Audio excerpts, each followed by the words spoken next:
Today, I'm going to be telling you why UnitedHealth has performed so poorly in the past week. UnitedHealth Group is the largest medical insurance company in the United States, founded in 1977 by Richard Burke. It went public in 1984 and later split into two main subsidiaries, UnitedHealthcare, which provides health benefits, and Optum, which offers health services. The company serves employers, individuals, and families. As of May 23, 2025, UnitedHealth Group stock is trading at $294.82, and in the past month, it's down over 30%. I'm going to tell you why that happened, and I'm going to give you a brief overview of the different statistics. UnitedHealth Group is trading at $294.80, which is obviously far below its 52-week high of $630.73. It's still above the low, which was $248.88. But nonetheless, there's a major drop, and its value is cut by over a half from its peak last year.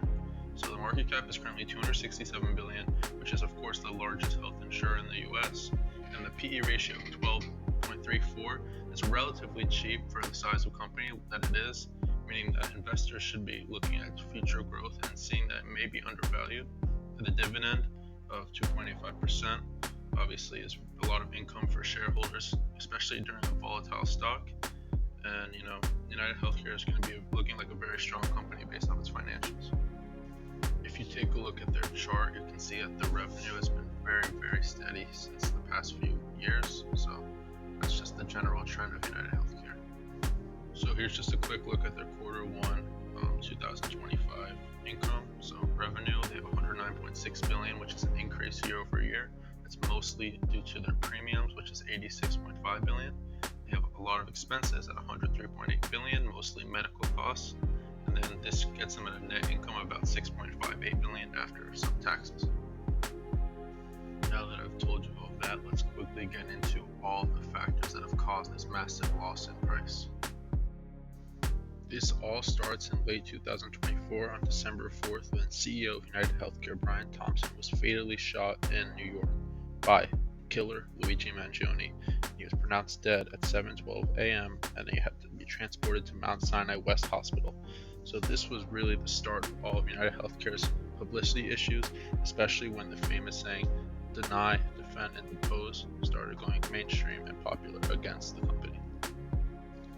UnitedHealth Group is under federal investigation for alleged Medicare fraud, with over $100 billion in suspected overpayments, with no formal charges yet filed, but they're still investigating whether or not they're guilty of anything, along with other insurers who have already faced lawsuits over similar practices.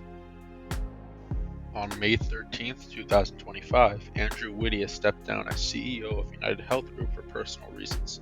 In response, UnitedHealthcare delayed its annual forecast, signaling internal uncertainty. He was then replaced by Stephen Hemsley, the company's former longtime CEO, who returned to stabilize leadership. On May 12, 2025, President Donald Trump signed an executive policy aiming to slash prescription drug prices by 30 to 80%, kind of showing an attack on Big Pharma as a lobby. So these will have some pros and some cons for UnitedHealth Group.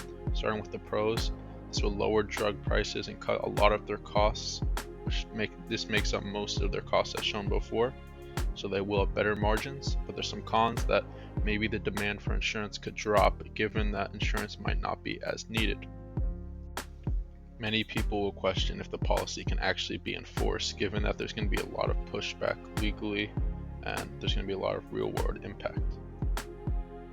Just some quick insight on UnitedHealthcare's competitors. So there's Elevance Health, Humana, and Centene amongst many others, but none of them can match UnitedHealthcare in size, reach, or even vertical integration.